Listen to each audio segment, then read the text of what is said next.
All right, folks, welcome in. This is the Four Verticals Podcast, episode 51 for Tuesday, November 19th, 2024. Week away from Thanksgiving. How about that? Next week is a holiday, if you haven't known yet. Yeah, so I can't believe how fast the season's already been going. College football and NFL, crazy. The definition of insanity. Excuse the fixing the voice there. Went live a little bit before I wanted to, but may as well go ahead and go now. If you're listening to us right now live on YouTube, welcome in. Announced this about 30 minutes ago that we were going live, so I figured we'll just go live whenever. We don't have necessarily a set schedule, but I let you guys know on the socials beforehand when we are live, and just to double check we are live, I'm going to listen in and also say something in the chat as well. Hold on just a second. Just make sure the sound's working so you can hear me.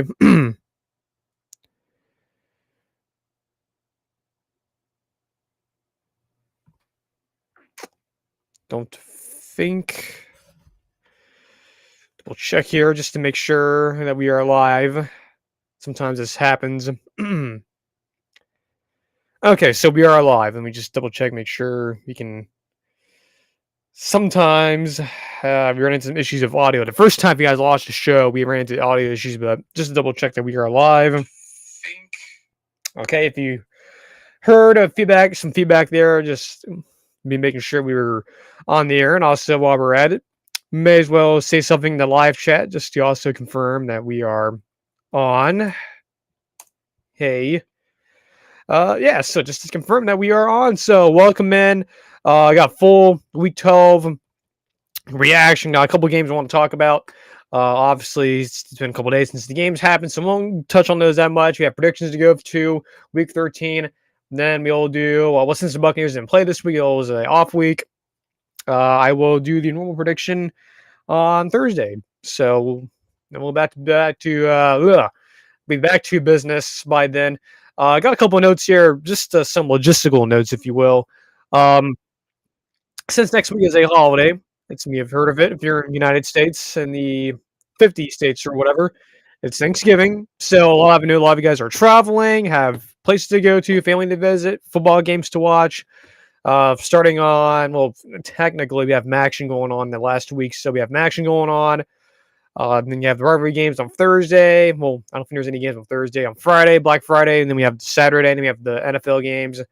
Also have NFL games on Friday as well. So, and we'll evolve that because it's a holiday. I've made the executive decision to not have any shows during the week, at least on those days. I will let you guys know what the plan is. So, pretty obvious. There's no show on Tuesday. I don't think we'll do a show on Tuesday. No show on Thursday because it's a holiday. I'm not doing a show on that day. So, there you go. Friday, we'll see. I may do an episode on Friday. So, it'll be like episode alerts and whatnot, and maybe some other predictions and whatnot.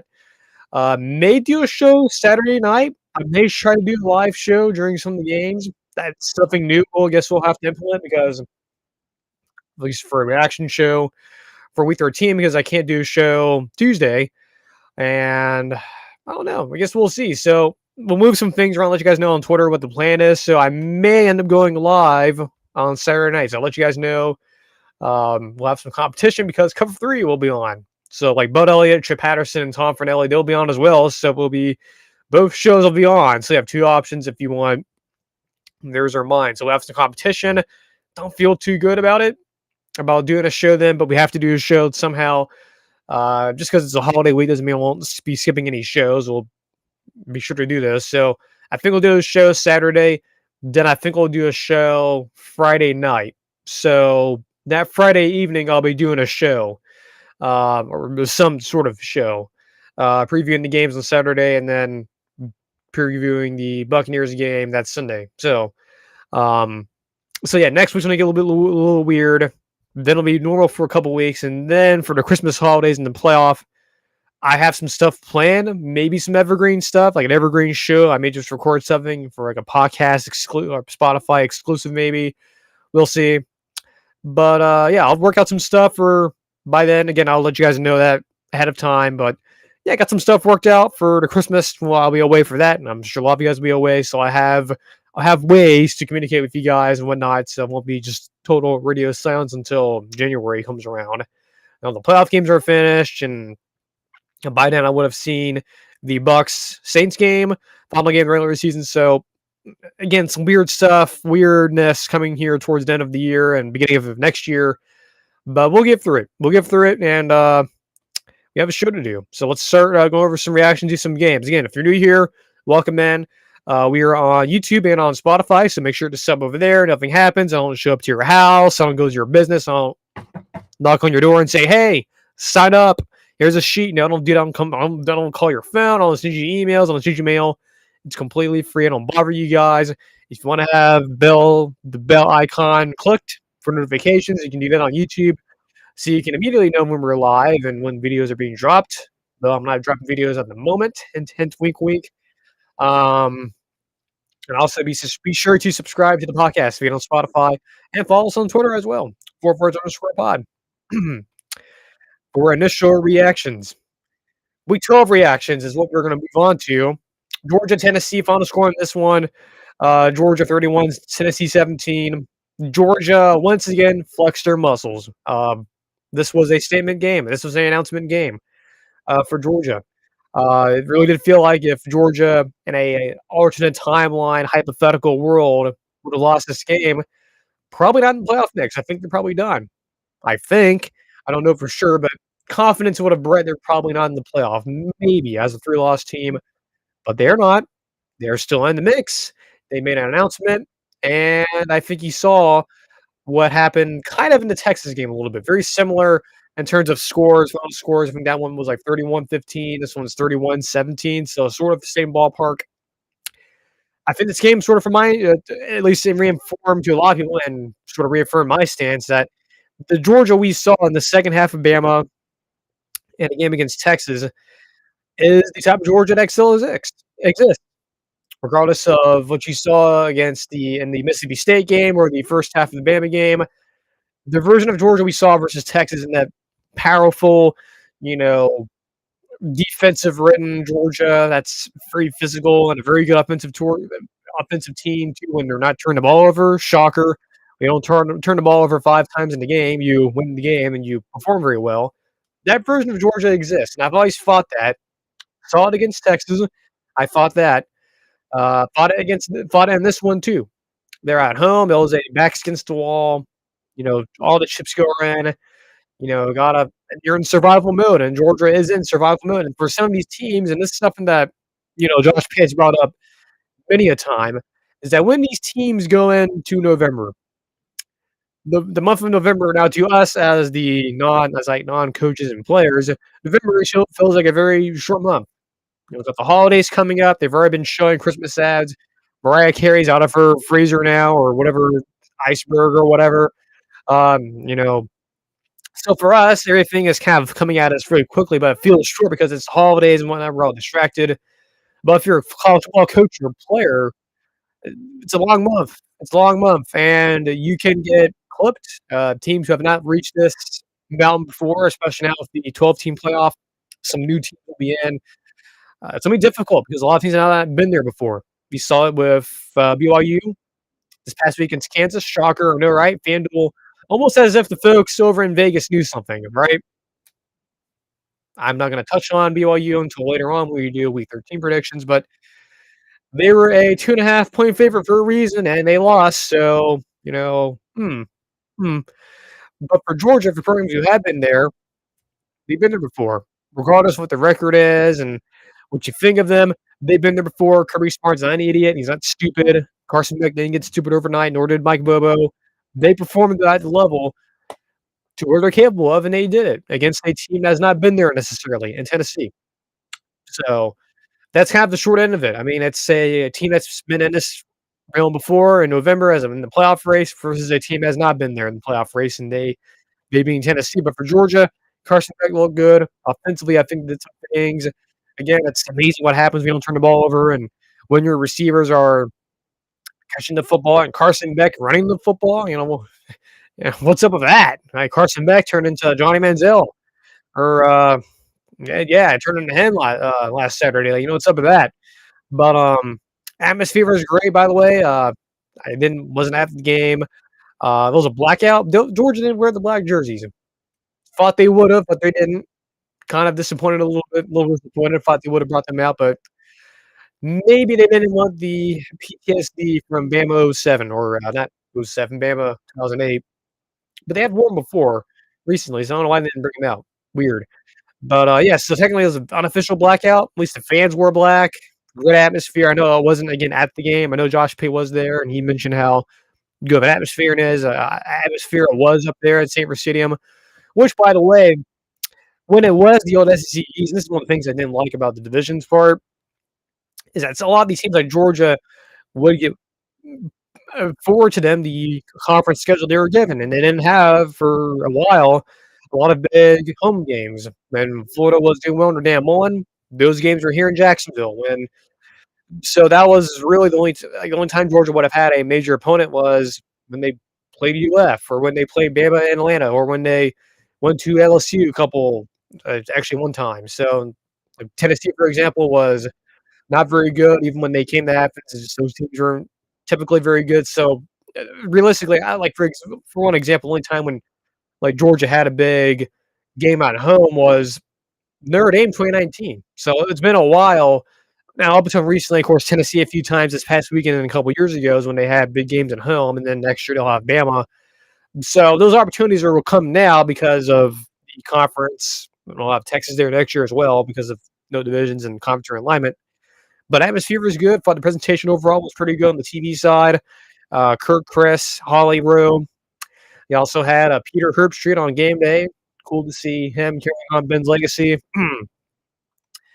But from a Tennessee perspective, look, I know a lot of folks are clowning on Josh Heupel and clowning on Nico Iamaleava and the offense has not been good enough. And look, I will be the first to admit I think the offense has been at least to my expectations, not what I thought it would have been.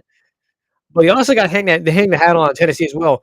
They fought in this game. It wasn't necessarily like the score is 31-17. It's like, oh yeah, Georgia was up 31-0, and oh cute, Tennessee scored a couple touchdowns and a field goal late. Wasn't the case in this game. This was 10-0.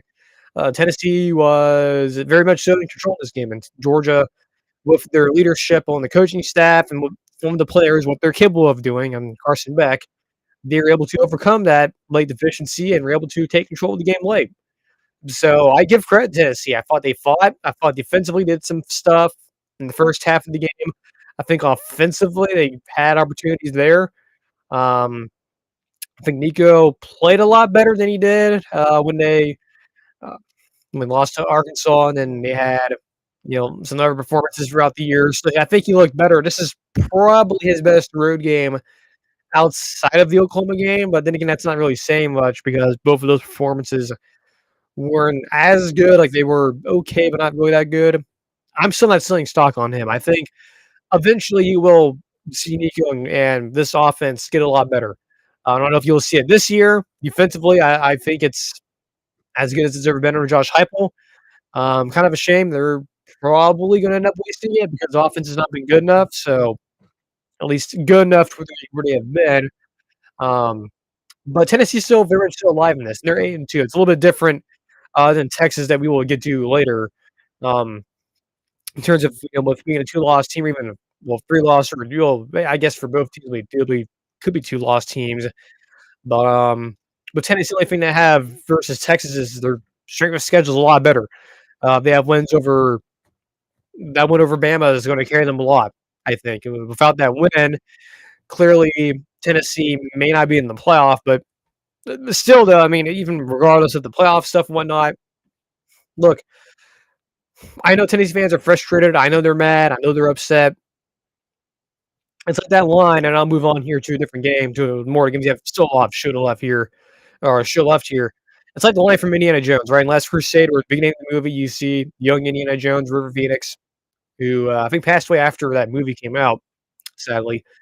Towards the end of that opening scene, when he meets the guy who gives him the fedora, he says, the line, "You lost today, kid, but it doesn't mean you have to like it."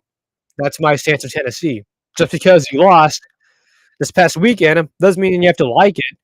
You can be upset about it, but I also know that where Tennessee is right now, versus where they were a couple years ago with Jeremy Pruitt and with Butch Jones. It's a lot better position because, well, obviously, with Heupel, what he was able to do there, beating Bama twice and having a really good Heisman caliber quarterback and Hendon Hooker, and being able to recruit at a high level and finally winning, or finally at least getting Tennessee to a level where they should have been all along, or where they could have been all along. I think Tennessee's in a good position with Heupel. I had a buddy or someone close to me who I know tell me, say, hey, Heupel has really earned more respect because of what he's been able to do with that quarterback. Now, I agree that he's done a lot, and I am impressed with him. But I kind of disagree with the fact that Nico is a liability, at least fully. Yes, right now it looks like he is a liability, but I don't know if that's always going to be the case. I think eventually you will see him eventually grow. I don't think he will continue to be the problem. I don't think he's truly the problem. I think offensively, there's no receiver there that gives him a good deep threat. Also, I think the offensive line's been limited. So who knows? Maybe next year they'd use the portal. Maybe they can fill some spots here along with continue good recruiting. They could be as good this year, even better next year. So there's hope there for Tennessee again. Go back to that line I said earlier from Indiana Jones. You lost this weekend, but it doesn't mean you have to like it. So that's my stance on Tennessee. My opinions on Josh Heupel hasn't really changed that much. I still think he's the right guy for the job there. This is still a good team. They'll probably be in the playoff again with that Bama wins, really, really helping them with the resume, at least strengthening or strength of schedule.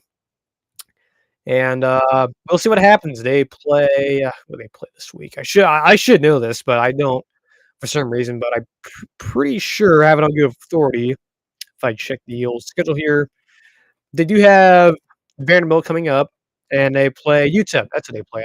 That's why I didn't know because um, their last conference game is against Vanderbilt, and they play UTEP. So you won that game, you're 9-2.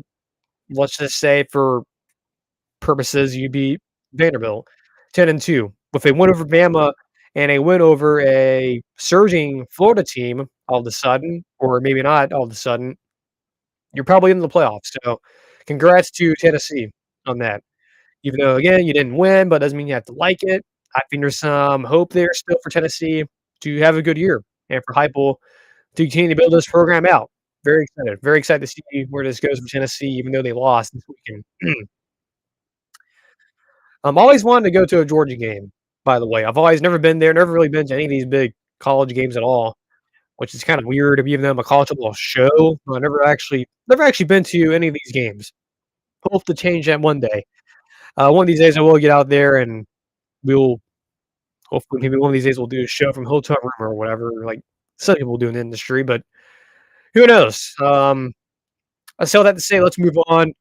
Florida beats LSU. Golf clap for Bill Napier and company. This was such a huge win, such a huge confidence booster for Florida, and also a validation. So you guys remember that Texas game last week or a couple weeks? Well, I guess it wasn't last week or a couple weeks ago. Now, Veterans Day weekend. Remember that Texas game, 49-17. That game, I told you guys that score, and a lot of people also agree with me too. Like I'm not the only one who's saying that. Like there's other people who are saying it too. That Florida team did not represent how good that team is now, especially with DJ Lagway at quarterback. Because again, a lot of people laughed at Florida, saying, "Oh man, why are people putting them in their power ratings? This doesn't make any sense." Well, it does make sense because of DJ Lagway as a quarterback for Florida. What they've been showing over the past couple weeks with new data coming in and the models are recalibrating what they think of them. Florida is a team that would be in a list of 25 teams that would be favored over who on a neutral field. This weekend, I think, proves that. It validates that a little bit because of DJ Lagway at quarterback, they are a good team. And I don't know what else to tell you. I mean, if you look at this game versus the Texas game with that walk-on kid from the Ivy League from Yale, no offense to him, but I don't know what else to tell you. Like, there is a difference there at quarterback. And, man, what a difference it makes to have DJ Lagway at quarterback And this also shows you too that that Texas game was not reflective of the Florida program, right? Everyone's making a big deal about, "Oh, man, Scott Strickland announced that Billy Napier is coming back," and, "Oh, man, haha, Florida losing, getting destroyed by Texas." I'm like, "Hold on a minute. That was a different starter or quarterback. They were banged up. Let's see what happens when he comes back," as it turns out he wasn't out for the rest of the year. And then, oh my goodness, how about that? Florida went over LSU. No, that's strange. Florida wasn't supposed to win. Oh, wait a minute. They're a top 25 team in power ratings when DJ Lagway's healthy. See? See? Power ratings aren't dumb anyway. They're not stupid. They're actually kind of accurate. A lot of folks are shitting on Josh Pay right now. Okay. I'm not here trying to bat for the guy, but geez, I mean, some of you guys are brutal towards him in his power ratings. But out of all that stuff out of the way, this is a huge win for Florida. Again, huge confidence win, and again, reaffirms not only them being a team in the power ratings top 25 team, but also they're not quitting, which is important. We've had a lot of coaches fired too, by the way. A lot of Owl teams coaches fired. A lot of coaches who were head coaches of teams of the Owl mascot got fired this weekend. Latest one being Tom Herman, by the way. So if you're better get your resumes and your LinkedIn pages ready, folks. Get your applications ready for those jobs. I think it's like Rice, Florida A&M, Kennesaw State. There's one other one that's an owl theme team. I can't think of it. So there's three. I think there's four actually. There's another one I'm forgetting. Florida Atlantic, Rice, Kennesaw State, whatever. There's a fourth one out there too, probably. Pretty sure. But anyway, you've seen those teams. Those teams quit. Like Florida Atlantic quit. Kennesaw State kind of quit. But you're seeing those teams. You're seeing those coaches get fired. But you see teams like Florida and Baylor. By the way, David Aranda still around. I said on Twitter my thoughts on that were good. I agree. Good. He's a good coach. Though unfortunately, his quarterback and his OC there's Jake Spavital probably not gonna be back next year because they're gonna get I think quarterback probably in the portal and Jake Spavital is probably gonna take a head coaching job or an OC job somewhere else not named Baylor. So, but still though, good for David Aranda, good guy. I never met him before. I've heard he's a good coach, good guy, very successful as the coordinator of LSU. But anyway, you're seeing that with Baylor and Florida that those teams aren't quitting. They're not getting blown out 55-0. They're not, there's no dissertation in the locker room. These are signs that the programs are still healthy. They're doing fine. And again, while you're a Florida fan, particularly maybe not a Baylor fan, because I mean Baylor is different than Florida in terms of whatever. As a Florida fan, sure you don't like the results this year, but you have to admit, even the tractability for people who are putting out hot boards is shamefully because you're doing it with a guy who's not even fired yet. So maybe your lesson learned: do not put out hypothetical hot boards before a coach gets officially fired. Even the detractors of Billy Napier, and even they are admitting now, look, the team's not quitting. I'll give them that. And I think the plan is for next year, obviously, you're going to hang on to DJ Lagway, focus on recruiting, go in the portal, get some good pieces, and there's opportunities to be made in the future for Billy Napier and company. There will be opportunities there next year. And yes, they will, have to, tote the toughest schedule in America again because their schedule, at least conference-wise this year, will transfer over just so the venues will change. So, for example, they play Texas on the road in Austin, then they'll come to Gainesville next year. So that's how it's going to work. But there's opportunities to be there, man. If they do well in the portal, continue to build this team up around DJ, develop these young players, they could be a good team next year. They could be a really good team next year.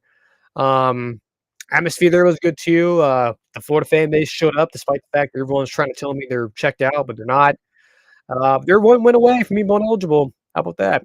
They have Ole Miss coming up on deck this weekend. I'm not going to talk about them. I will talk about them in the segment for predictions for week 13. But if they can somehow win this weekend and beat Florida State, that's a 7-win ball team right there. So, what's up with that? Billy Napier getting fired till all of a sudden they have a small chance of being an 8-win team.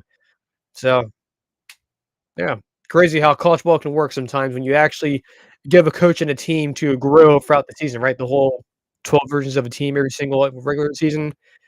Maybe some folks like Josh Peter are actually right about that, that actually is a real thing. As for LSU, a couple things to talk about with LSU. Look, it didn't look good, to be fair. You were on the road. It's a rivalry game. Florida was amped up. The city was ready. Clearly, the crowd there was ready. LSU looked like a flat and looked like a deflated balloon. If you want to give a metaphor for the team overall, um, doesn't necessarily change my opinions and outlook on Brian Kelly. I still think he's the right guy for the job, regardless of how bad the season is going. I think defensively they're making steps. Yes, it's not been the massive steps, but similar to Lincoln Riley at USC, they are making steps. They are making improvements defensively. Um, they just got to look forward to 2025. Bryce Underwood there looks like they're going to hang on to him. I know Michigan's making a late push there because he is from there. He's a Michigan native. He's in high school there. Just hang on to him and continue to build around him in recruiting. And also, got to use the portal. Bud Elliott mentioned it over the spring and summer. He reaffirmed it on Saturday. They've got to do better using the portal. They got to do a lot better because this past portal cycle was brutal for them. And I completely agree with. They should have been a lot better in the portal. Maybe they knew, hey, we're more than a quarterback away, or more than a few pieces in the portal away. Maybe we'll just save the funds and put all our chips in for next year with Bryce Underwood. Probably because Garrett Nussmeier is probably going to be in the draft, regardless of what you think of him. He's probably going to be a high draft pick. Obviously, the quarterbacks behind him are not probably starters next year. Probably going to end up seeing Bryce Underwood. If he does end up going there, will be the starter. So think of him like their version of DJ Lagway. I know a lot of folks are mad about Brian Kelly. A lot of folks want him fired. He's not getting fired. Against the classic A, find me a definitive upgrade. And B, find me a athletic department stupid enough to do that because that's not going to happen. That's not the way college football works. I've said that before and again before the show on YouTube or on Spotify. Going back to the whole Shannon Sharp comments after the Florida State LSU game a couple years ago, him saying that Florida State lost Mike Norvell, or Florida State would have lost, that Mike Norvell should have been fired. I totally disagree with Shannon. I'm not trying to mean to him, but it's very clear a lot of folks don't understand how college football works and how just because you lose a game or you have a throwaway season that you're going to get fired. Yes, is there pressure on Brian Kelly? Of course there's pressure. There's always pressure on anyone. Is it hot seat pressure? No. Is it competitive pressure? Yes. Yes, there's absolutely competitive pressure there. I just don't understand why everyone wants him. I don't know why everyone's all mad and angry and wants him fired. I mean, he's not going anywhere. What?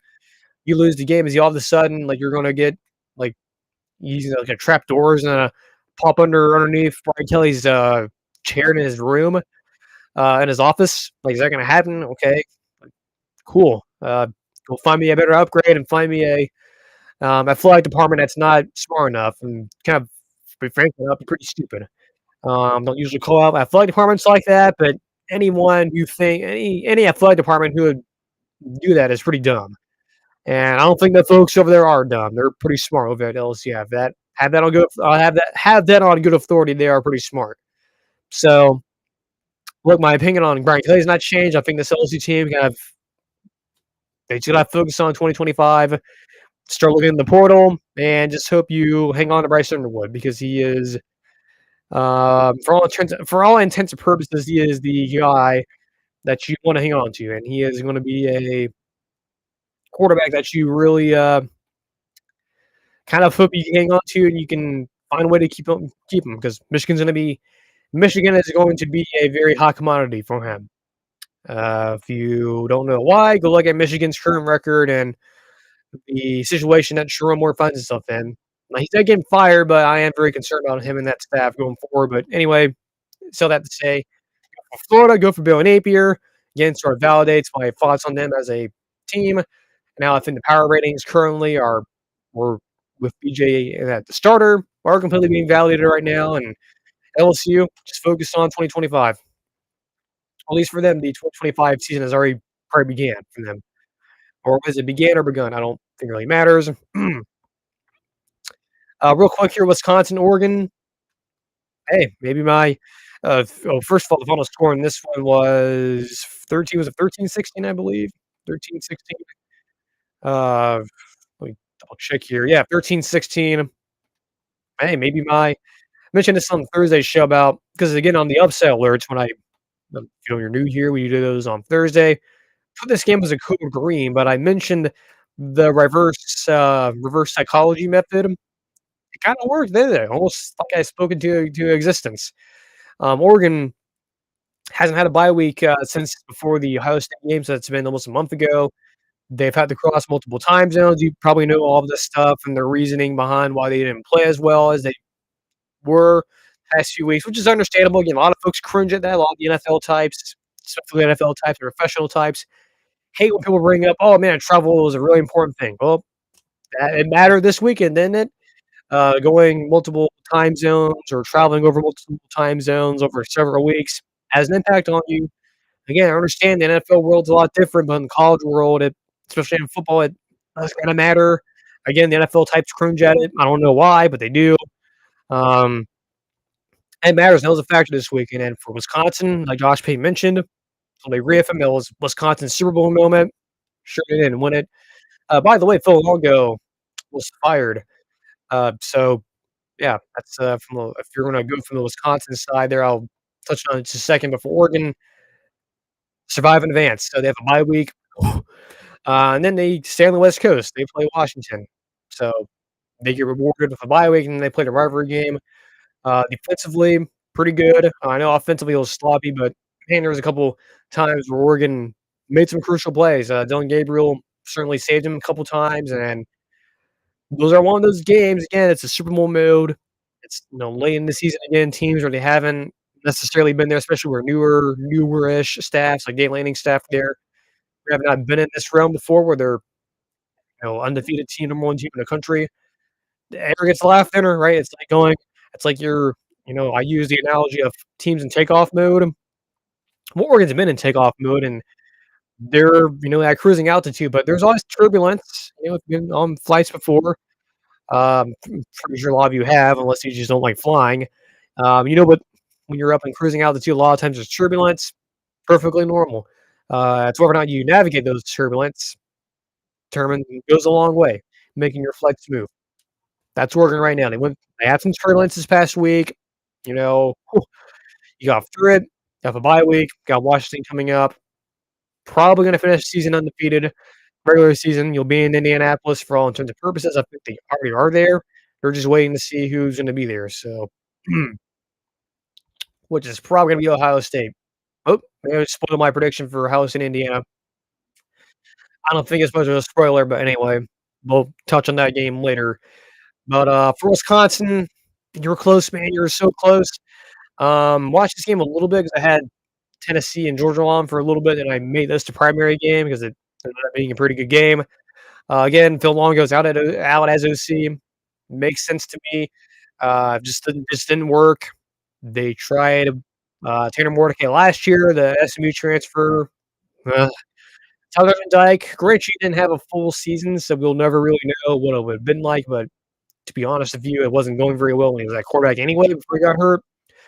Um, this to me speaks to a more, I guess I don't want to say issue, but a more, I guess, a narrative, if you will, of Wisconsin, where Wisconsin teams like Wisconsin, Illinois, Iowa, Minnesota, they have this identity, right? It's the Big Ten mentality of, run the football, I formation, none of this spread crap, none of this air raid stuff. Run the football, I formation, goal line offense, whatnot.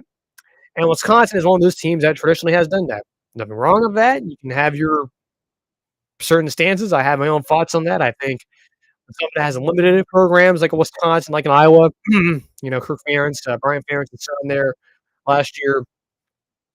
Although, I mean, look, you can run the offense, you can run whatever offense you want, but it's like, come on, you don't have to be as bad as Iowa is, and certainly not as bad as Wisconsin was in the latter years of Paul Chryst.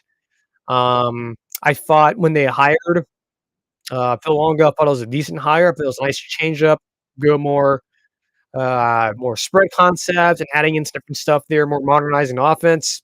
It unfortunately didn't work. Some of it you can blame on the recruiting. Maybe it doesn't fit what Wisconsin has to get or what style you're geared towards because of the historicalness of recruiting. And because I don't think you're going to find offensive linemen, especially in rural Nebraska, Iowa, Wisconsin, Minnesota, Michigan, that fit that material. That's just geographics play a part in that, and demographics, and certain families getting a lot of farming communities out there and whatnot, and that's corn country, and that's cheese country too. If you didn't know. Um, so yes, to build up people, the demographics of certain players don't always isn't going to mesh with the spread offense, and it's been an issue with teams running that. You saw, granted, there's some exceptions to that. Ohio State has been sort of more of a spread team as of within the past couple of decades or the past decade or so. Purdue has always been more of a spread offense. So those two teams have been sort of the exception. Then again, also had in Maryland as well with Mike Locksley. But there's also been teams who have been historically power running teams or pro style teams who have tried to do spread. Michigan comes to mind with Rich Rod. That was just a terrible, terrible demographic fit, terrible traditional fit there. And the same things happened to Philadelphia and Wisconsin. Now, Luke Fickell, I'm not, look, you guys know me if you're new here. I'm not the type of person that's going to put a coach in the hot seat and advocate them for get fired. I'm not. But I do understand that there is some concern for Luke Fickell. He is definitely, there's a lot of pressure on him. Certainly a lot of competitive pressure. Feels like a long time ago in a galaxy far, far away that he was at Cincinnati and they were a playoff team for the G5. Certainly his tenure there, first couple years have been tough. We'll see who they hire as the OC. I would assume, given the influence there with people like Barry Alvarez, probably going to want them to go back to more what they're used to doing, which is the traditional pro star route. It's not the first time this has happened, by the way. Again, if you look at the Michigan example of Rich Rod, it's happened at Wisconsin before, too. Remember a guy called Gary Anderson, who was the head coach there for 2 years. Strangely, he leaves Wisconsin after the Big Ten title game where they, the splattering there in 14.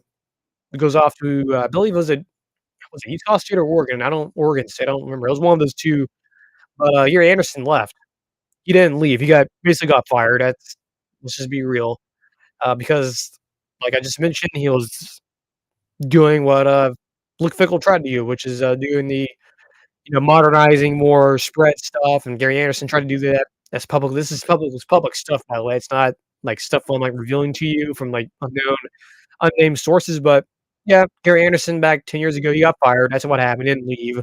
He basically was told either you get fired or you leave because they didn't like the way Wisconsin was running their offense. So at Wisconsin, you have to run things a certain way there, especially as long as very often. I'm not going to get into the deep state of Wisconsin football, but let's just be real. That's kind of what's happening here. I think a lot of folks there would prefer Luke Fickell to not do the spread stuff. I mean, obviously, I don't think that's something in public. I do believe that stuff, those conversations have been going on. At least to my knowledge, they have not been going on publicly, but personally, I think they probably have been. So we'll see what happens to them and what they can do, they can change. Maybe them going back to the traditional Wisconsin pro style stuff works out. But okay, I mean, as long as Brady Alvarez is involved there, that's what they're going to run. So, with the good old deep state of Wisconsin football, isn't it great? I am going to get a drink of water here. Make sure the voice survives. And got a lot of games to go over this weekend. A lot of fun games. Then I got a topic on the college football playoff rankings. And yeah, so what I'm going to do. Again, nothing's happening here with the audio. Everything's fine. I'm just getting some water real quick. So back here in a couple of seconds.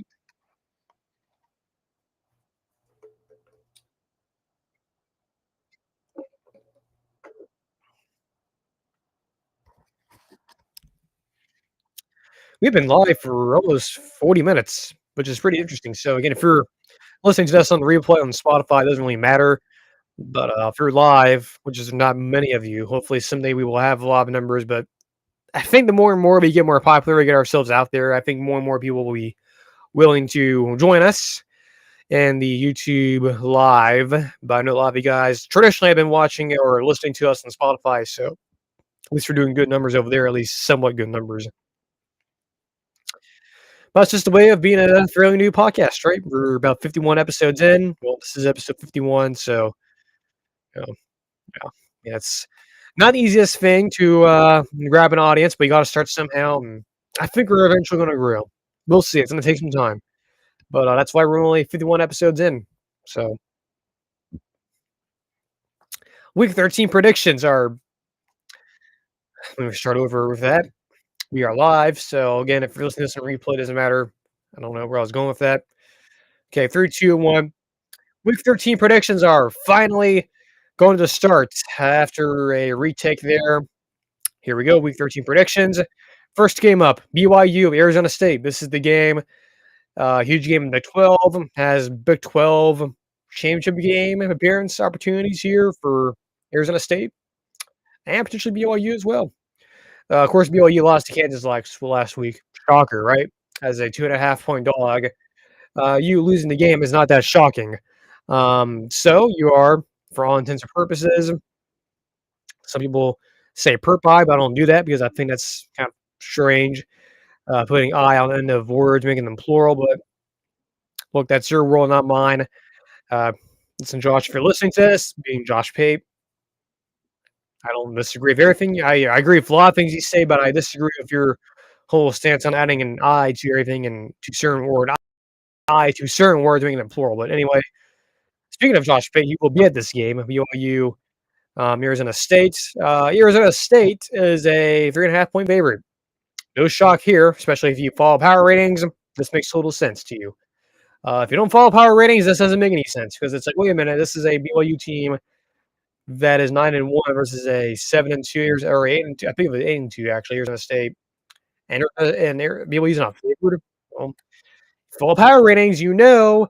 Even though Josh paid me the manual override, and I thought that was dumb. It's like, well, come on, Josh. You know in your heart, BYU was not a team that should have been included in a list of 25 teams in power ratings. You know that. I know he was pressured into doing it. I know there's a lot of fans got mad at him for disrespecting BYU, even though he wasn't. Ultimately, he was right. He was validated, and so have I in defending him. At least some things we agree with.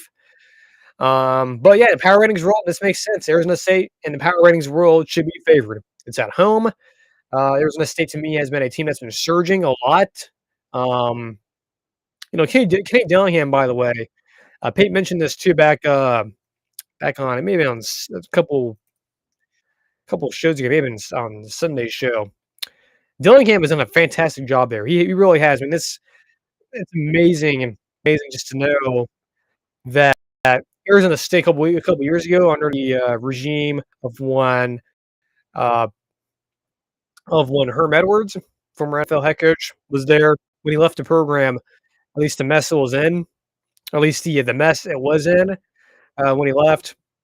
He got fired a couple years ago because of not only the COVID stuff, but also just the program was becoming very lifeless.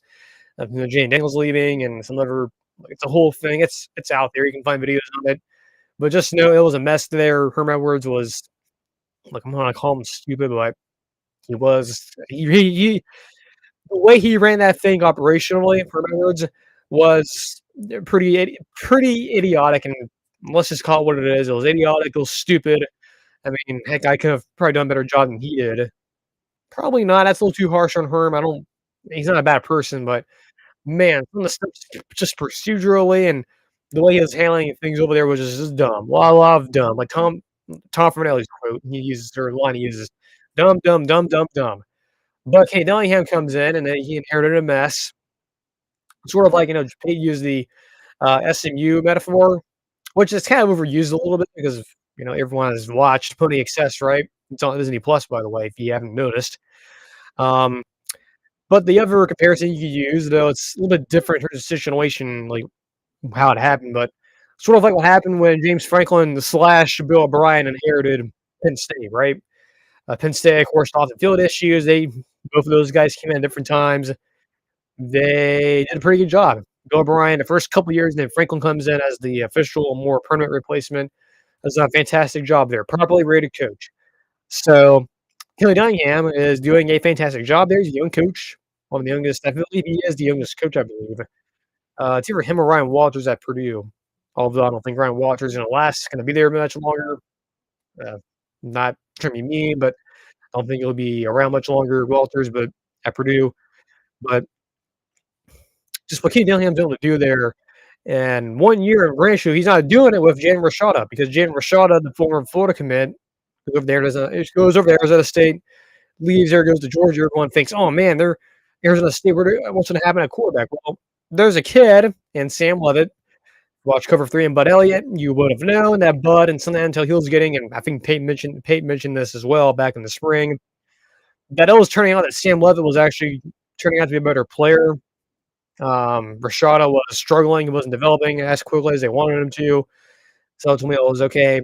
Look, this is me being Kenny Dillingham to Rashada. Look, man, I would highly recommend you find a place to go. I don't think you're progressing the way we want you to. Go somewhere else where you can sit preferably and learn under someone else because we need someone to be a starter here, and we believe we have one that's not you. So that it happens. He goes over to Georgia. Now they have Sam Levitt. I think he's a Michigan State transfer, I believe. Let me double check that. I believe he did play Michigan State. I should know this. Um, I believe he did play Michigan State. Let me check here. I should know this. Doing some research here on the fly. Sam Lev Levitt. I believe he was at Michigan State. Yeah, he was at Michigan State, so I was right on that. Yeah, he was at Michigan State for a year. Played a little bit actually. Yeah, and played a couple of games actually. Uh, didn't perform as well, but this year as a full-time starter, he's 7-1. Uh, 14 touchdowns, 4 picks. He's a dual threat guy too, can run around. Um, again, what Dillingham's able to do there has just been nothing short of miracle work there, and I fully respect him. I fully respect him what they've been able to do there. I mean, that's pretty impressive there, especially in a new conference. So I look at this game. I look at what Arizona State has to do to win this game. Again, Sam Levitt has to continue to play out of his mind. They have to score early on BYU because BYU, even though they lost to Kansas, sort of respectable a little bit because yes, you were a team that was flawed, but I mean that was just a Herculean effort too by Kansas as well. But I mean, my opinions on BYU hasn't changed. Even the fact they lost, they're still an okay team. They're a good team, not an elite team. They're a good team, and I think for BYU to win this game, it's just weathering the storm. It's on the road, biggest game there in Arizona State in a long time. Probably not going to top that BYU, that not BYU, that Notre Dame game back actually, ironically 10 years ago. I don't know why I remember this game for some reason, but yeah, it was like an ABC game. It was like Sean McDonald and that crew. They were there. It was Notre Dame, Brian Kelly, Ever Golston's final year there. Goes on the road to Arizona State under Todd Graham, and Arizona State and Todd Graham and company blew out Notre Dame that day. It was, I believe, like 55-31 or something like that. A couple of pick sixes were involved there. But yeah, biggest game in Arizona State history. Don't think it's up there that much, but I do expect a probably sellout crowd. I expect there to be a lot of points scored in this game. More than likely, I don't believe this will be a low-scoring game. The over/under is 48.5, so generally you would expect this to be a high-scoring game, like in the 20s or whatnot. So not necessarily a very very low-scoring game, but a medium-scoring game probably. I thought about this game a little bit, as you would. Um, I like the Arizona State story. I like what Kenny Dillingham has done there. I also value Connie Sataki. I don't have any ill will against him. I think his team is a good team. I just think they're a very sloppy team. They've had a lot of turnover luck. The Kansas State game is example A of that. Also, Kansas State's not a good road team for some reason this year. I don't know why. It pains me to say it to Kalani Sitake if you're watching this. I don't think he is, but who knows? I mean, I know a lot of teams, social media teams, they love to scare the internet when they can and find streams like this, probably, especially after the fact and replay. I have nothing against BYU. I've never been there before. Never been to a game. They're at LaVell Edwards Stadium. I'd love to, but I also respect Kenny Dillingham. I've seen him grow up. I remember, well, not literally. That sounds kind of strange there out of context, but I've seen him on TV throughout his career, right? At Auburn, at Florida State, at Oregon. Now he's at Arizona State at his alma mater, too, by the way. If you didn't know that, just for a point of reference there, how important this is to him. The College Football Nerds model we use, that their team over there, YouTube channel, by the way, good channel, check it out, CFB Nerds. Their model has BYU minus 7.6. Their model actually favors BYU. I disagree. I think Arizona State's going to win, and I think they cover. I just think they're a team in ascension mode, or on my terms, it's takeoff mode. If some people will use ascension mode, to me, as someone who's been on planes a lot in his life, I use the takeoff mode metaphor. And Arizona State's a team in takeoff mode right now, and if they win this game, they're going to Dallas. Wow, who would have thought that? A former Pac-12 team playing the Big 12 championship game in their first year in the conference, and it's not great. Everyone follows me. Utah being the former Pac-12 team going to the Big 12 championship game.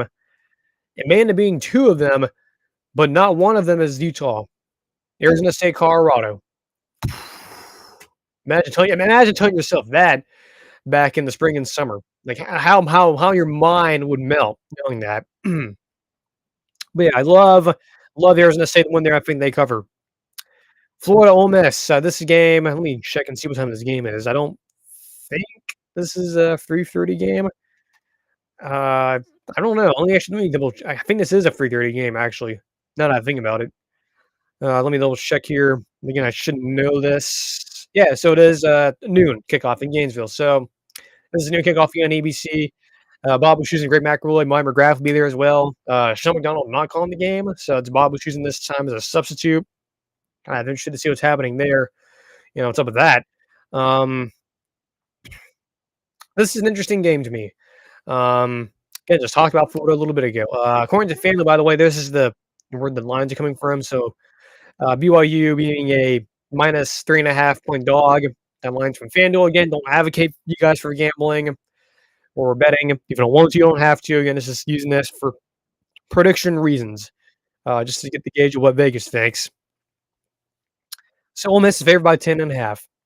And I think Florida, both of these teams I think very highly of. Ole Miss is in another team that's in takeoff move. Florida is a team that is sort of surging. They're not quitting. They're fighting and whatnot. This is an interesting game to me. Very interesting game to me. I have a lot of respect for Ole Miss. I have a lot of respect for Lane Kiffin. I know a lot of folks cringe at that. A lot of folks don't like Lane Kiffin. A lot of folks think of him as some internet troll or some idiot, some asshole that is immature. That may have been Lane Kiffin 10 or 15 years ago. That's not Lane Kiffin today. Lane Kiffin is a totally different coach. He seems more mature. Yes, he still goes on Twitter and he has Juice the Dog. He has his own Twitter account too. That's ran by Lane Kiffin. Let's be honest with ourselves. That's who's actually running it, more than likely. I have a lot of respect for Lane. He's done a fantastic job with Ole Miss. Some of the best seasons there have come from him. 2021 and then last year, 11 wins and then 10 wins a couple years ago. He has done fantastic things there. Things that even Hugh Freeze can do. Like they're doing things at Ole Miss that haven't been done since JFK was the president and Lyndon Johnson was the president. So that's how long ago it's been. Ole Miss in the power rating world, by the way. Again, using this from Josh Pate a little bit because again he puts out his power ratings every single Tuesday on his Tuesday show.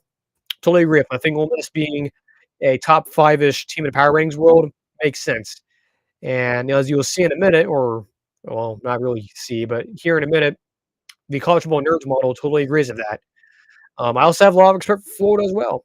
As I just mentioned, Florida is a team that's not quitting. Bill Napier and them, they're really working hard. They're bubble gumming and paper cupping their way to a couple of wins or one win away from being bowl eligible after it looked like several months ago that he was going to get fired. And again, it turns out he'll be back for next year. So this is a good team in Florida. Do not get me wrong. Just because the point spread says, oh man, Florida minus 10.5, or Florida plus 10.5, man, that's gonna be a blowout. That doesn't change my opinions on Florida. They're still a good team. They're fighting. They're not quitting. This is a team that with DJ Lagback quarterback, yes, he's young. Yes, there's a lot of variance there with him having the whoopsie daisy game. But there's also the chance he can have a big game, like he did against LSU. Is it duplicable? That's the one thing for Florida here. They're pulling up this upset. Can you transfer over that? Can you transfer that performance out of DJ Lagback? Can you squeeze it out of him? Can you get every single ounce of his talent and that team's talent and having, Badger the receiver playing well? He did pretty well last week. That defense being able to stop LSU in critical moments, even though LSU had the yardage advantage. Can the stadium atmosphere be exuberant? Can it be electric? Because I know it can. I have buddies who've been there before, and they say it's a very good atmosphere. I've never been there before in my life. As I mentioned, I have buddies who have went to school there, who have been there, who have been to games there as students. It's the best atmosphere they've been to, and they've been to a lot of games. Well, I know that's a bit biased because they've only been to Florida games, but anyway, it's a very good atmosphere there. I've seen it on TV, never been there in person. Would love to go there. To actually go to games there in person, but can Billy Napier, can that staff there, can they squeeze everything out of DJ Lagway to get them another signature win? Because if they do, then again, that puts them on the path. Because again, Florida State, uh, unfortunately for Florida State, that's probably another loss coming down the pike. And for Florida, they're to their benefit, they will feed off of it because that's going to be you may as well have a bye week next week, but it's not Florida State. But realistically, if Florida wins this weekend, you know what happens, right? So they go. I mentioned this earlier, not to not I'm not repeating myself on purpose, but sometimes it happens.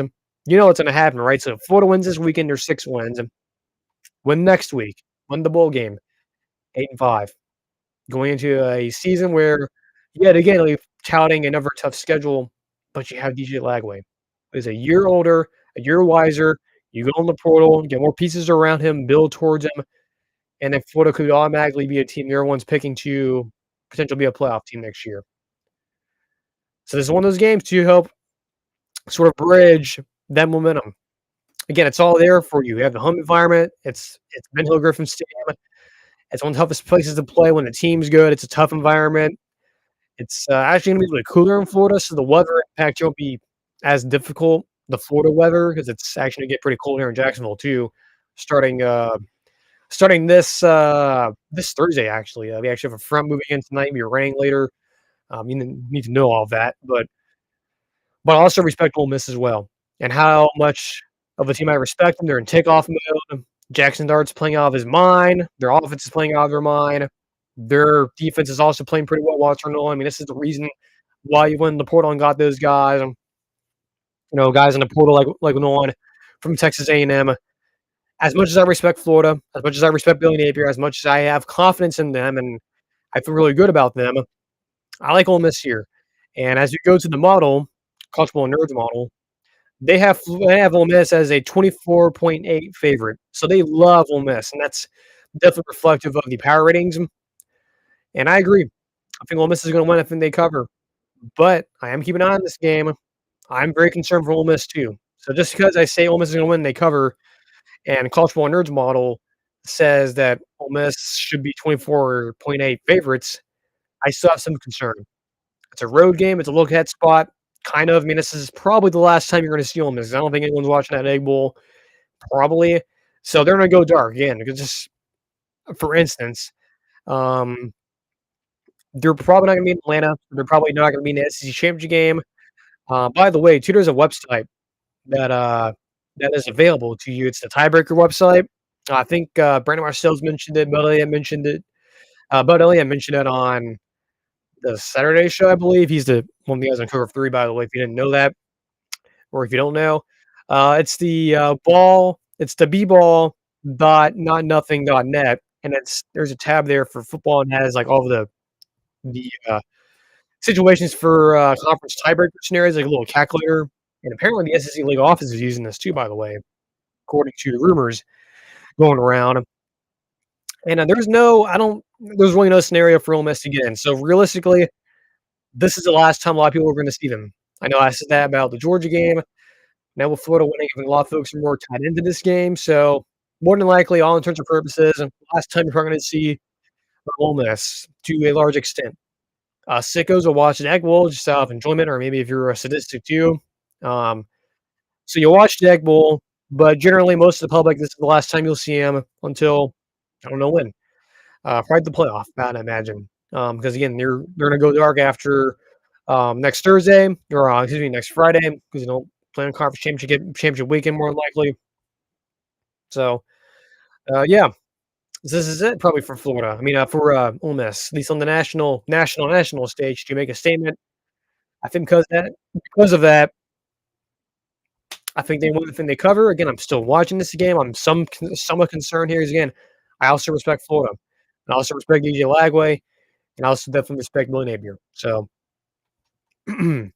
as we merrily move along here, I got another quick game here. I'm gonna move through some of these because these next two games here are interesting, but especially this next game. Albeit though, it's actually the top five matchup.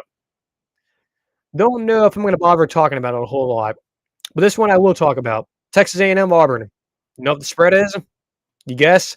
What do you think it should be? 10 and a half, 15 and a half, 100 and a half, 10 million and a half? Because everyone thinks Auburn is a dead team. They're a bad program. Everyone thinks Hugh Freeze is getting fired. Well, some of you, man, I don't think Hugh Freeze is going to get fired. Much to your chagrin, if you're an Auburn fan, some of you, but it's perfectly fine. They won last week, by the way, if it means anything. Louisiana Monroe covered.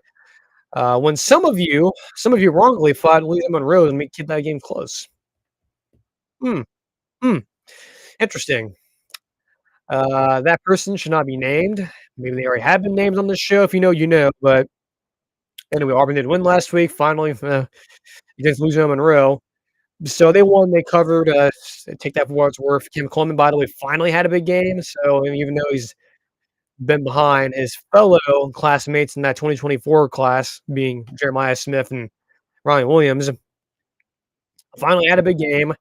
So they won. Does that mean anything for Auburn?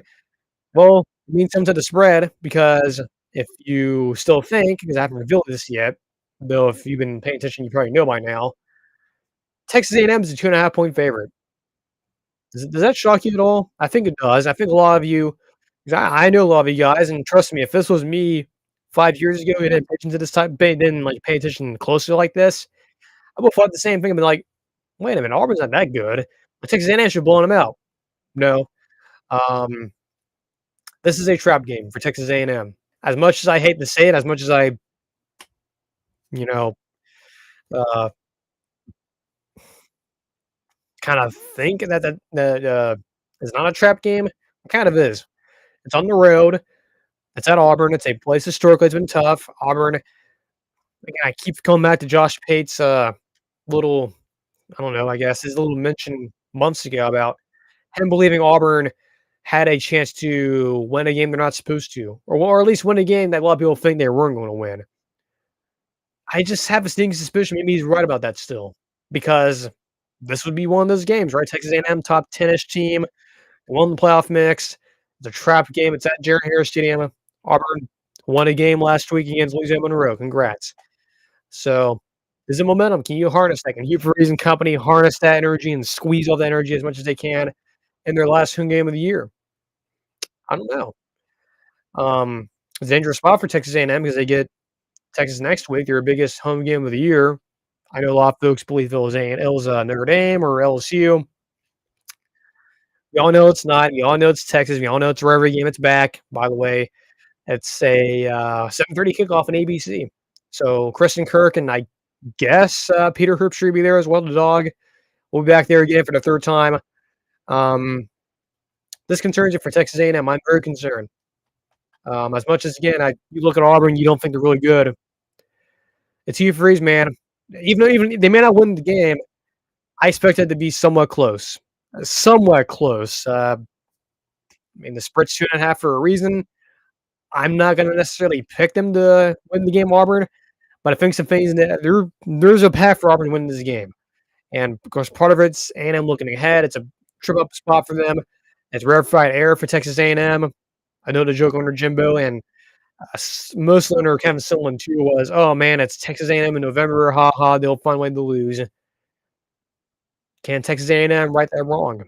Can they change that? Can they change their mind? Can they get the stigma of A&M November football out of people's systems? Again, everyone knows what A&M football was under Jimbo Fisher and Kevin Sumlin in November. The joke was, oh, A&M may enter the month looking pretty good, but they'll exit the month being an A-win team.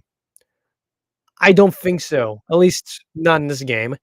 It's a game that I am still watching. I'm very concerned about. I'll do my upset alert scaling rating for this game on Thursday, but just let you guys know, that I'm concerned about this game. Very much so concerned. Payne Thorne, maybe not the main reason why they've won. Auburn would win this game. They didn't win. But if they win, it's gonna be him giving the ball to Cam Coleman. Again, he had a good game last week. Yeah, I know he's been underperforming relative to where John Rice Smith and where Williams have been at. Those are the guys he's been compared to, or at least he's being compared to, because they're all three of them in the same recruiting class. He has not been performing as well with them. Again, part of that's he's on a bad team, but he can have a good day. And with the game he had last week, it's a true freshman again. This is a weird psychological thing with you know getting confidence and whatnot. And I'm certainly with Cam Coleman, a guy who's been struggling, found himself last week. Can he have a big game? I think he can. At least he could be a factor. They also have Kendra Lambert Smith is there. You have also other young receivers. Of those, some of them have been involved somewhat more than others. Perry Thompson, hint, hint, wink, wink, has not been involved as much. Some talk to me he may be transferring. I don't know. Have a sneaking suspicion he might be a candidate for that. Nothing confirmed there, but certainly a name I'll be watching there to probably not be there next year for Auburn. But as much as I say that for Auburn, I still have a lot of faith in Texas A&M and Mike Elko. And I think for Texas A&M, the South Carolina game to me sort of helps them get it out of their system, right? It's you already lost the game, you already had your trip up game, you're experienced, you're battle tested. If that South Carolina game didn't happen and A&M went in there and won, and I mentioned this a couple weeks ago, look, if A&M won that game, I'd have been more impressed than they did whatever LSU, because that's a trip up spot, it's a letdown spot. You win that game if you're Texas A&M, that's really impressive as A&M game or the A&M LSU game. But they lost that game, so that makes me less worried than I would have been if A&M didn't lose that South Carolina game. 'Cause if A&M only had one loss right now entering this game against Texas, I would be very concerned, and to the fact where I would have probably bet Auburn to win the game. But I'm not going to. I think A&M's a little bit more battle tested. They've already experienced that trip up loss.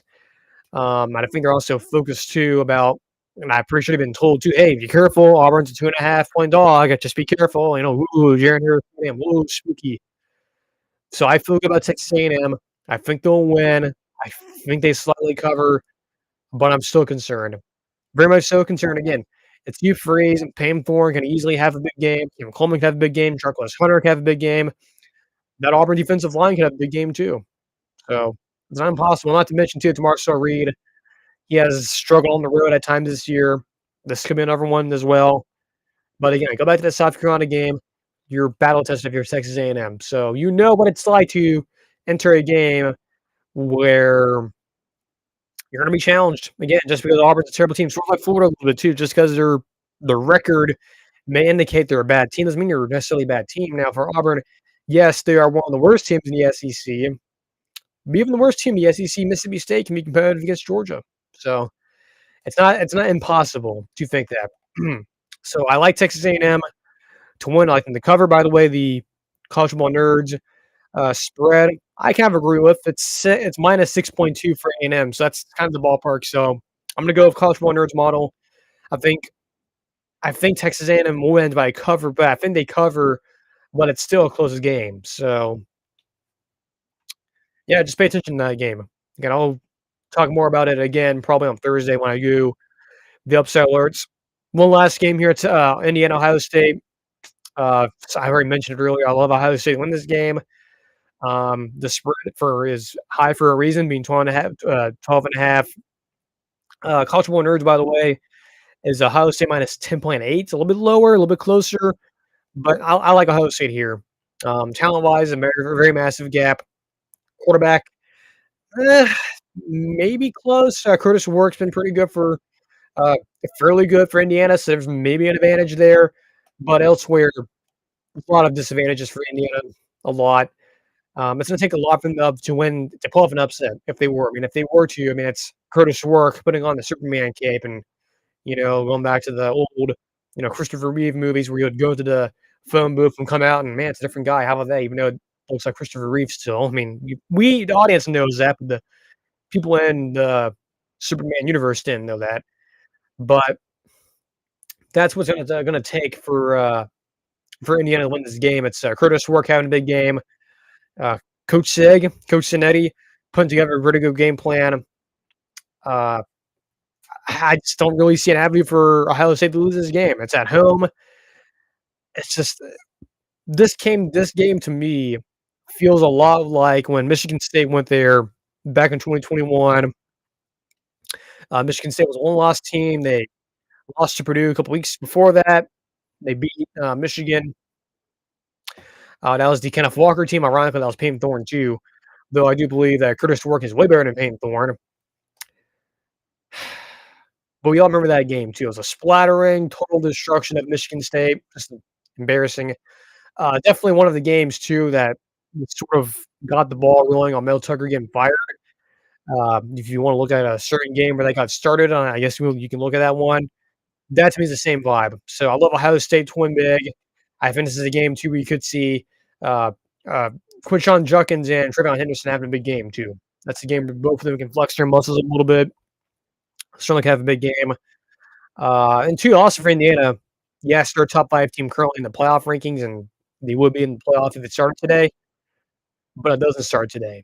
And a win here would put them in the playoff.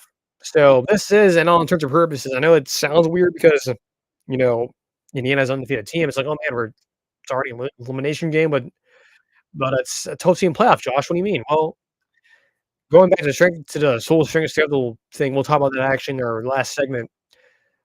Indiana's schedule. And it's not Kirk Eddie's fault. It's not his fault that the schedule is what it is. It's a very manageable schedule. Heck, if you watched Cover 3 back in the summer, you would know that, right? They went over the Big Ten win totals, and I think Bud Elliott was the first one to bring up, yeah, Indiana's schedule is actually pretty manageable. He was right. Extremely manageable, and right pieces were in place, and all of a sudden you have Coach Sigan coming undefeated. But their strength of schedule, if it's being handled properly with the committee, which I think it might be handled properly, or at least interpreted properly, while Indiana is undefeated, it's a classic example, and Josh Page brought it up before, and it's one of his big lies he uses, and I do agree with him on this. You are not what your record says you are. Indiana's a 10-0 team, but their strength of record, their record is more indicative of how soft their schedule is. That's just what it is. So your record, being a undefeated Power 4 team, is not indicative of how good you are. It's more indicative of what your schedule is, which is a manageable schedule. Think Louisville last year too. Louisville, everyone in the industry, like Josh Payton, Cover 3, they're all saying, "Look at Louisville's schedule, guys. Look, you may see them being a 10-2 team and think, oh man, Louisville's a really good team." Well, more of a benefit of their schedule. Sort of like of Syracuse this year. They're benefiting off of a workable schedule. Same with Indiana. So if Indiana were to lose this game because of their strength of schedule, it's like in the 100s, I believe. If they lose this game, they're not going to be in. If they win this game, certainly their resume gets boosted, and then they're going to Indianapolis. So yes, they will. I think they'll be in. But on intents purposes, this is an elimination game. And heck, even if I'm not going to go down the whole route of even if Indiana were to win this game and they make it to Indianapolis and they lose to Oregon, would they still be in? I think so. Yeah, I think they probably are, but I don't know. Even then, I don't know. It's even a question then. But for Indiana, I think they're going to lose. I think they're going to get blown out. I don't really see an avenue to where they win this game, at least fully. If they do, it's going to take a Herculean effort from Curtis Work and that whole staff there, and it, of course, starts with Coach Sig, Kirk Cinetti, Sugra Muji for life. And look, it's nothing against Indiana, too. It's been a great story, one of the best stories in college football, but I just don't see an avenue for them to win the game. So I think Ohio State wins and they cover. One thing here I'll end here before we head out. By the way, thank you for joining us if you are. SEC teams being left out. This is something that I've been looking at for a little bit. Just something I want to talk about here real quick, and then we'll end the show. What teams can be left out? There's a lot of implications if SEC teams do get left out. Josh Pate's talked about this, and I kind of agree, and I don't think it's been talked about a whole lot. With this whole notion about, especially SEC teams who the conference believe will be good enough to be in, get left out because of their strength of schedule. Think Texas, for example. The feel is, on the Twitter world, social media world, that if Texas loses any game, they could lose to Kentucky this week, and they play them. I'll touch on that in the upset alerts on Thursday.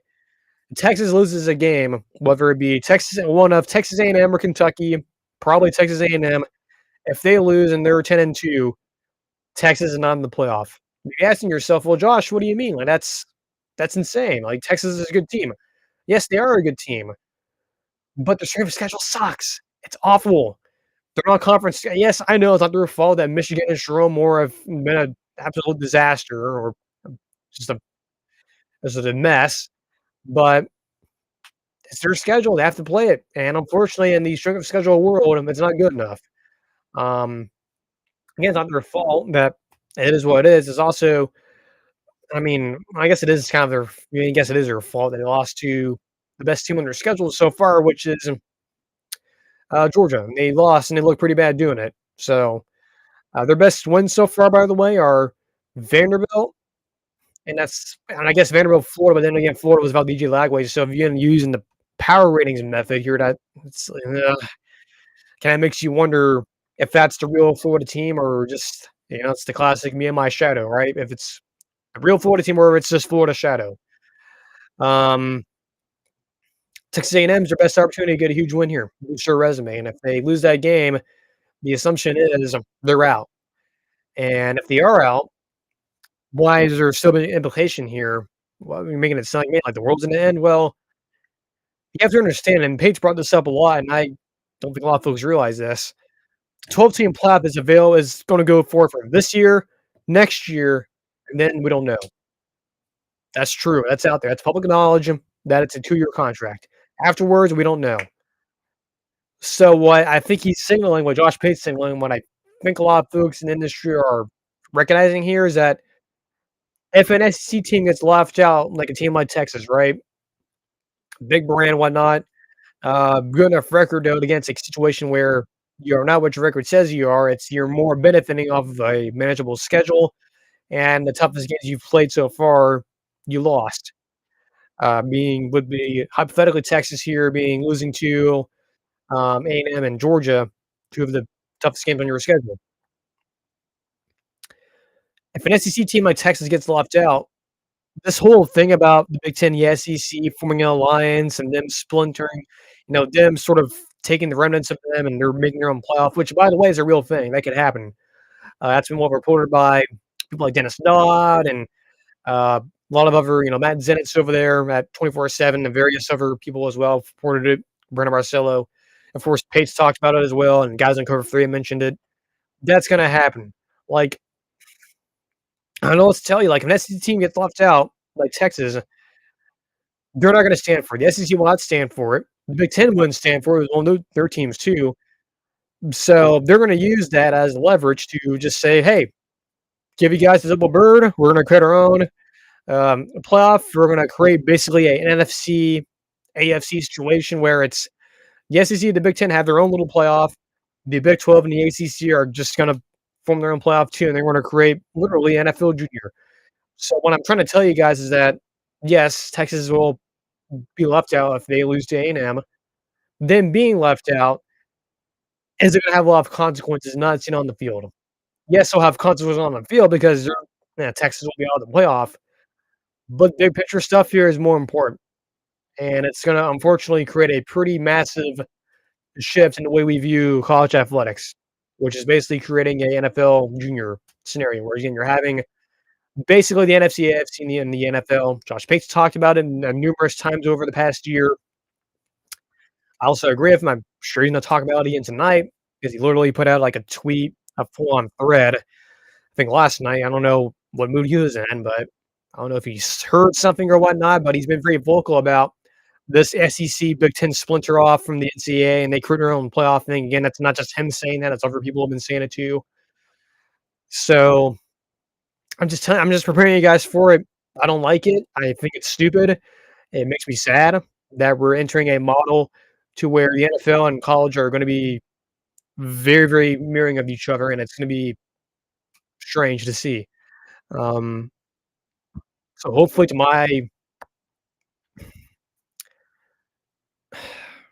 I hope it doesn't happen, but I think it's going to happen. So that's all I'm going to say about that.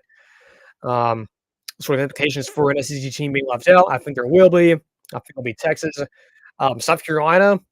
interesting enough, has a better strength of schedule, but they're gonna be left out because of their brand. And I don't think a lot of folks in that committee respect South Carolina. South Carolina, to me, strength of schedule is a better team. I think South Carolina in that scenario too, by the way, if all this plays out to where Carolina wins out, they beat Clemson, they win this weekend. They have an FCS team, I believe. So they go 9-3. Texas goes 10-2. I think South Carolina would be in the playoff. At least it feels to me. I would put them in over Texas just because of the strength of schedule. It sucks that it probably won't happen because you have that stupid auto bid crap of the G5 team getting in, and then we have the when you win your conference, you get in automatically. So now it's like a basketball now. So wow, man, a 10 and 9-4, or yeah, I guess a 10-3 Pitt will be in. That's great. But anyway, it sounds like I've been kind of rambling on here, but it's a real thing. It's a real thing. I think Texas being left out, if this scenario does work out and they lose to Texas A&M, doesn't have a massive, massive chain reaction to the future of the sport.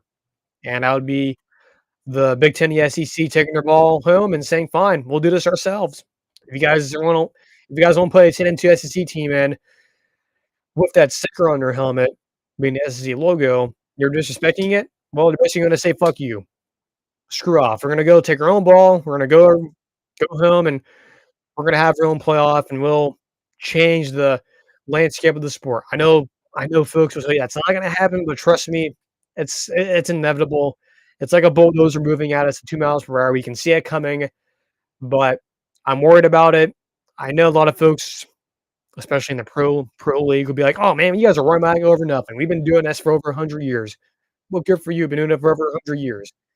As a college football fan, it's a change I don't like. I'll deal with it because I'll still watch the sport. But again, going back to the whole Indiana Jones quote, just because you lost at a kid doesn't mean you have to like it. So